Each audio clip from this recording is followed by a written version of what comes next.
In this video, I want to talk about worries about socializing when you have a toddler, specifically for the child. This is actually one of the big things. I still deal with it now. My son is 16. Is my avoidant personality disorder limiting my son because I don't socialize, and maybe that is going to be disruptive or hurtful for my son. Happens a lot that you would think about this over and over and over again. First of all, I would say that thinking about things like that is part of being a good parent. And again, as I've described before, sort of working with your avoidant personality disorder. I was going to say honoring it. That's a little... and doing self-care, which is sort of like usually like against your religion. Might be a specific phrase here. What I mean is it's like not anything you would ever do. Just straight up, you would never do that. Self-care is really like active self-care. I mean, the thing of avoidant personality disorder, the entire point of it is that you don't learn how to do self-care. And so instead, the only thing that you know to cope with life is to use these behavior patterns that add up to avoidant personality disorder as coping techniques. So that guilt is absolutely perpetual when you are a parent and you have avoidant personality disorder. There is nothing you can do about that.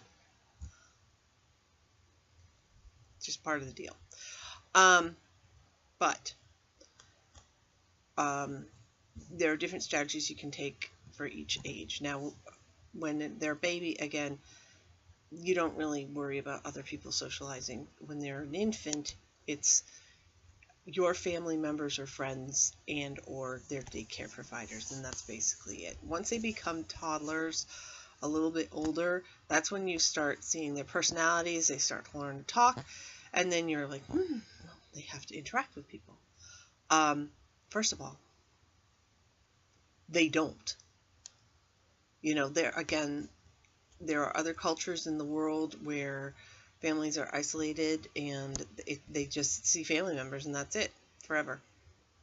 And these kids grow up and they have decent lives and they can function in their society, and that is okay. Especially when they're a toddler. It's really, really cute to get a whole bunch of them together playing with each other.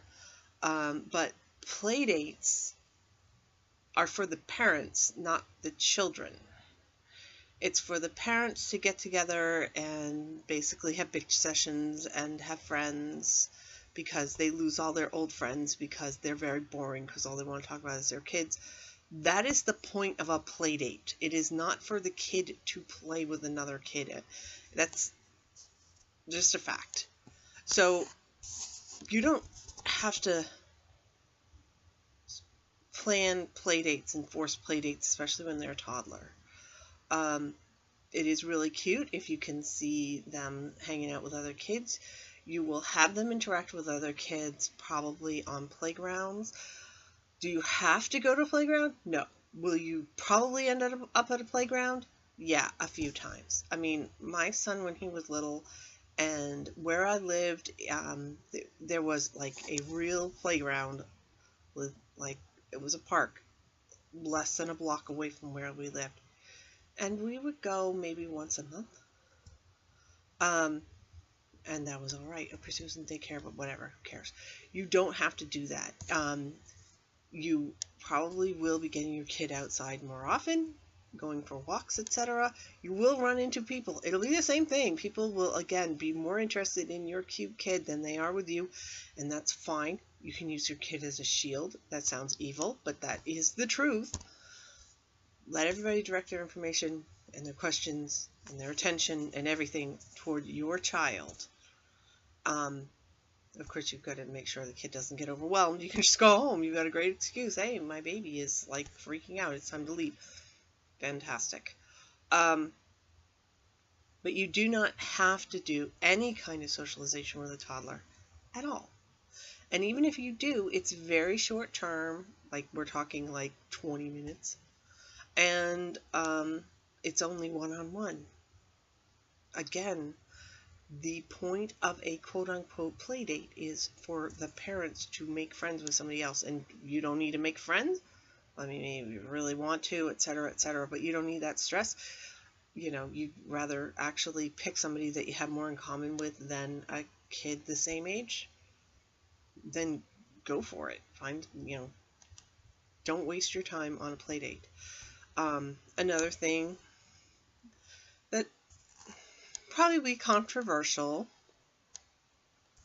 and you can dismiss this, of course, but I mean, if you're really, really worried about your child having a playmate, you can always have another baby, and there you go, built-in playmate. And some people are going to be horrified, going, oh my God. But, that's a good reason as any to expand a family and have extra kids, is because you want the children to have a sibling.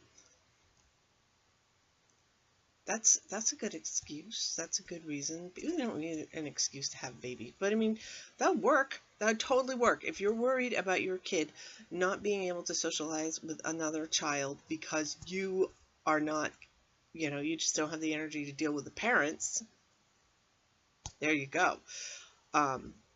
Another thing that you could possibly do, I think I did this twice. I wouldn't do it. Not going to work for me. Is if you do live in an area where there are other people with other kids, you can always volunteer to babysit their kids, drop them off at your house, have the parents leave, then you've got a couple of kids, you've got your kid interacting with somebody else, and you don't have to really interact with the parents at all. They'll be like out of there in 2 seconds flat. Oh great, you'll watch them while I go do this? Yep. And you would be amazed at how little people need to know about you in order to do that. They see you've got a kid, the kid's alive, the kid's not filthy. Cool. I'll leave my kid with you. I mean, they hire 14-year-olds that clearly have no idea to be babysitters. I mean, obviously they're going to let another parent take their kid. Then you get the double whammy of being nice, and then you might have them try to reciprocate. Or you might get jerks that are like more willing to avoid you because they think that they owe you, which would be, that sounds sick, but that's like perfect for somebody with avoidant personality disorder, is that they won't try to pay you back. They won't suddenly be your friend. You might have them call every once in a while when it's convenient to them, they need a babysitter, and you can just say no. And of course, if you've got a child in daycare, chances are you've got other kids there. So, in a nutshell, it's pretty hard to stunt your kids socially when they're a toddler, even if you are completely by yourself and you have no interaction with anybody else. They're too young for it to matter. So don't worry about it. Usually, any interaction you do is going to be good enough. And if you truly don't live with anybody else and you want to teach them how to be gentle, then tell them to be gentle to their stuffed animals. Tell them to be gentle to you. And so you can teach a child to have compassion and have empathy as much as you can with a kid that small, without anybody else there. So that's another case where that's an age where you sort of like let off the hook. And it really should not be a concern yet, as far as them not having social contacts and what the effect is going to be on the kid.